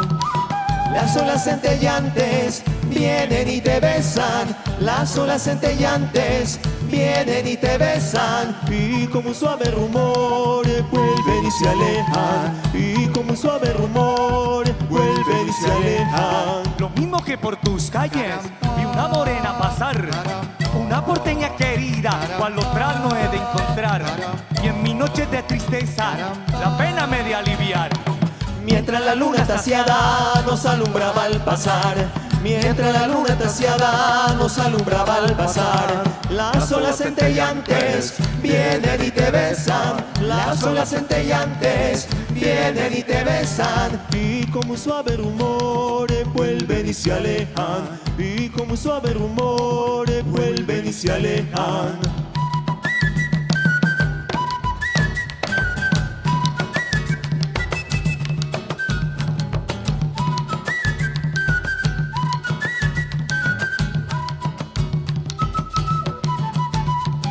¿Hasta cuándo te tolero y te sigo tolerando? ¿Hasta cuándo te tolero y te sigo tolerando? Mañana dice tu mamá que yo te vivo pegando. Mañana dice tu mamá que yo te vivo pegando. Ay, mi peregollo, ay, mi peregollo, mi peregollito, ay, mi peregollo. Águilas que van volando, que del pico llevan viento. Águilas que van volando, que del pico llevan viento. Llévame este papelito, ¿dónde está mi pensamiento? Llévame este papelito, ¿dónde está mi pensamiento? Ay, mi peregollo, ay, mi peregollo, mi peregollito, ay, mi peregollo.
Golpe, golpe, golpe de currulao.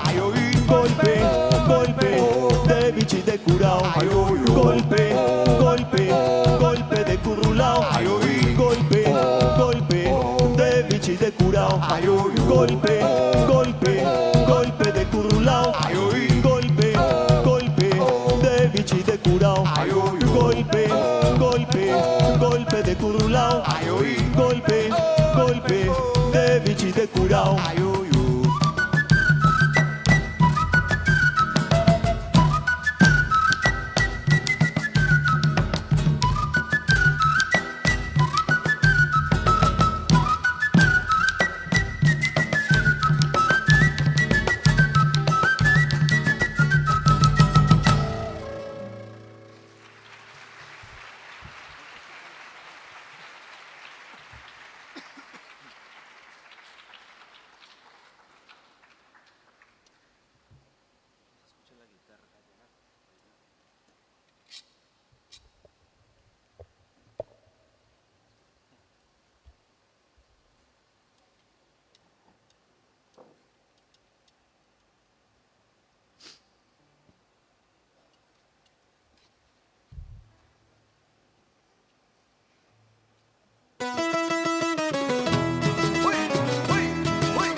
A toda mi gente de Colombia y de la India, ¡ay, hombre!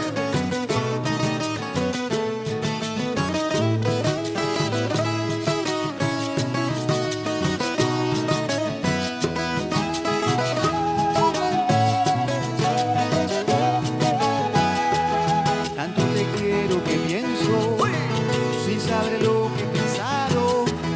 Tanto te quiero que pienso, sin saber lo que he pensado. Nos acariciamos y luego solo sé que yo te amo. Nos acariciamos y luego solo sé que yo te amo. Es un amor que nació profundo, limpio como se ve la nevada. De misterio está lleno el mundo, no sé qué sentirá tu alma. De misterio está lleno el mundo, no sé qué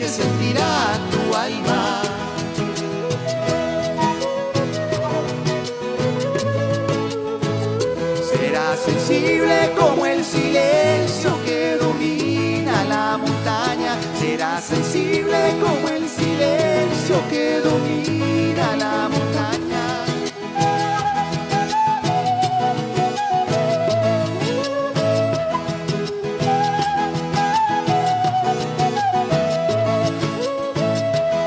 Freddy Molina te quiere, eres mi duda, esperanza. Freddy Molina te quiere, eres mi duda, esperanza. Cuando el Guatapurí se crece, al sentir mi pasión se calma. Cuando el Guatapurí se crece, al sentir mi pasión se calma. Es un río que nace en la nevada, que en todo el Cesar fuerte se siente, pero mi gran pasión la iguala el ímpetu de su torrente, pero mi gran pasión la iguala el ímpetu de su torrente.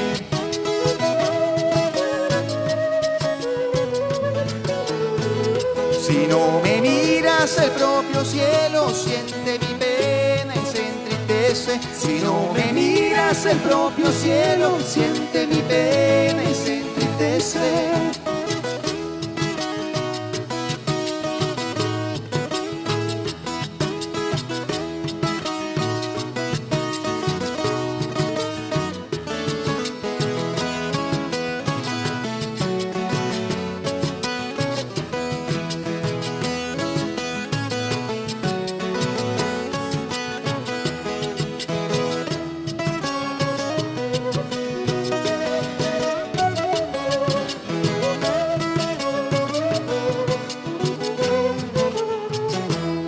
En Valledupar yo canto, verso de mi inspiración.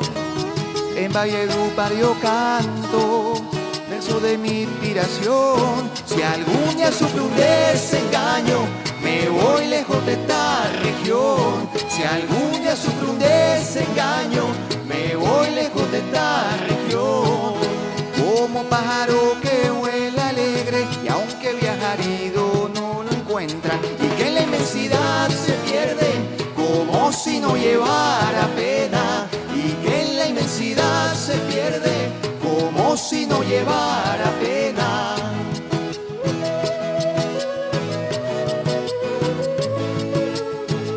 ¿Pa' qué cantar el sufrimiento cuando el amor sufrir no deja? ¿Pa' qué cantar el sufrimiento cuando el amor sufrir no deja? ¿A qué cantar el sufrimiento cuando el amor sufrir no deja? ¿A qué cantar el sufrimiento cuando el amor sufrir no deja?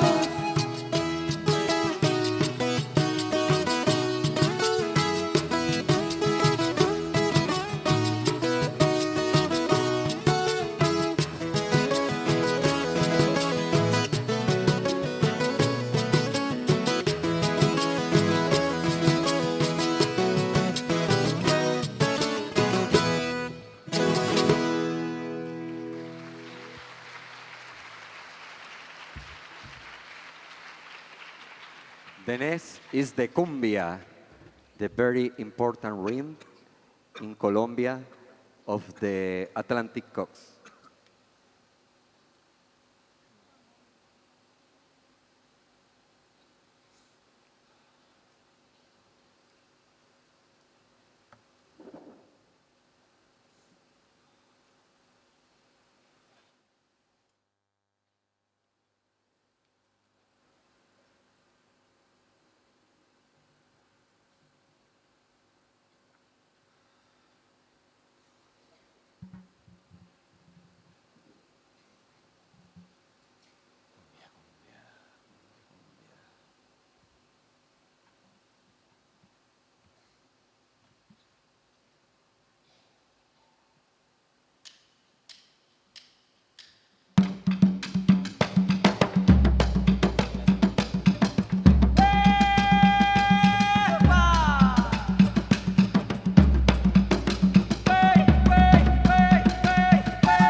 cantemos todos grito de paz y alegría. Vivemos, siempre vivemos a nuestra patria querida. Su suelo es una oración y es un canto de la vida. Su suelo es una oración y es un canto de la vida. Cantando, cantando yo viviré. Colombia, tierra querida. Cantando, cantando yo viviré. Colombia, tierra querida.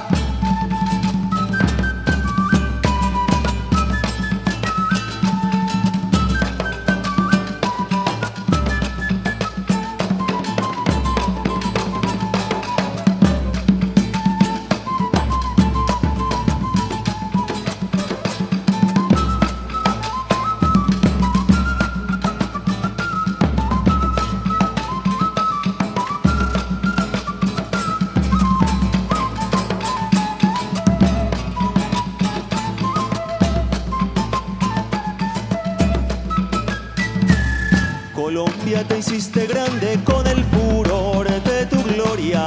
La América toda canta la floración de tu historia. Vivemos, siempre vivemos a nuestra patria querida. Su suelo es una oración y es un canto de la vida. Su suelo es una oración y es un canto de la vida. Cantando, cantando yo viviré. Colombia, tierra querida. Cantando, cantando yo viviré. Colombia, tierra querida. Cantando, cantando yo viviré. Colombia, tierra querida. Cantando, cantando yo viviré. Colombia, tierra querida. Cantando, cantando yo viviré. Colombia, tierra querida. Cantando, cantando yo viviré. Colombia, tierra querida.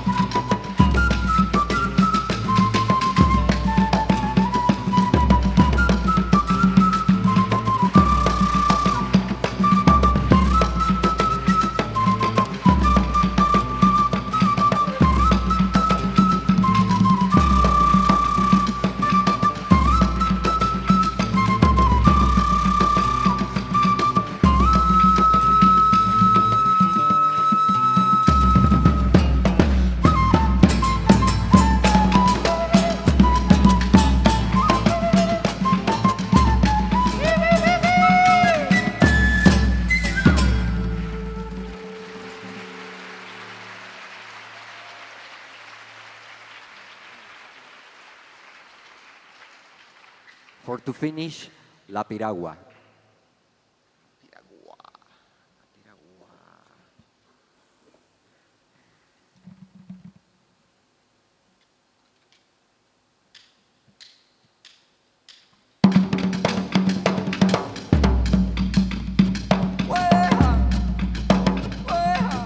Cumbia, cumbia.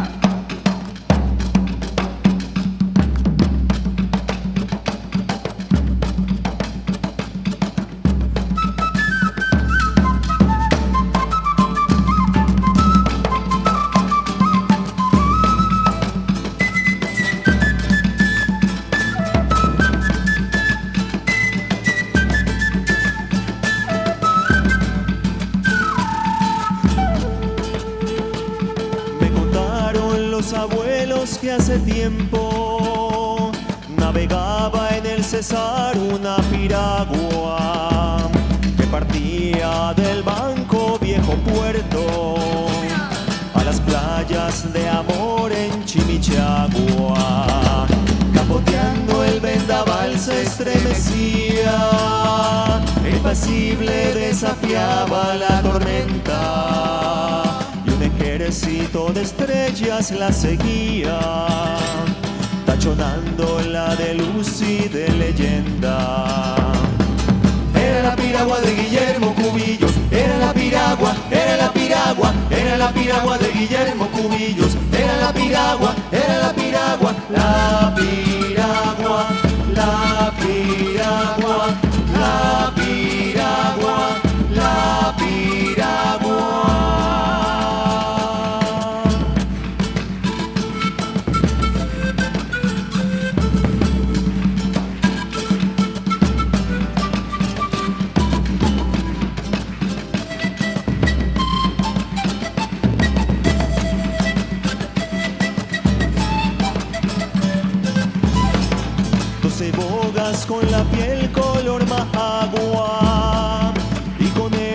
Dios el temible Pedro algún día en las noches a los remos le arrancaban un melódico rugir de hermosa cumbia.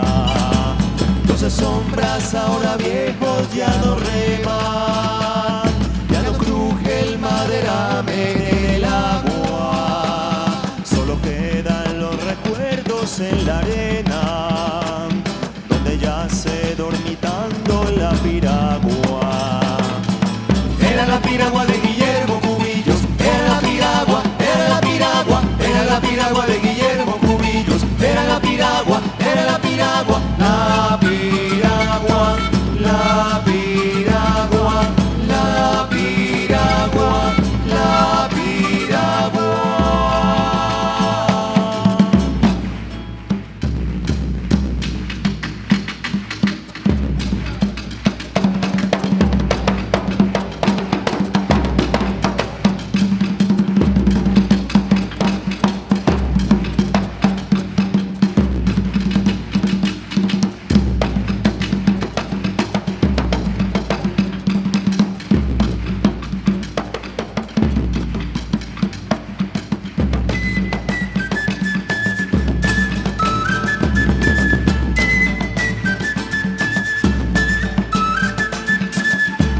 Piragua de Guillermo Cubillos, era la piragua, era la piragua, era la piragua de Guillermo Cubillos, era la piragua, era la piragua, la piragua, la piragua, la piragua, la piragua.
We request everyone to kindly rise for the national anthem of Colombia, followed by the national anthem of India.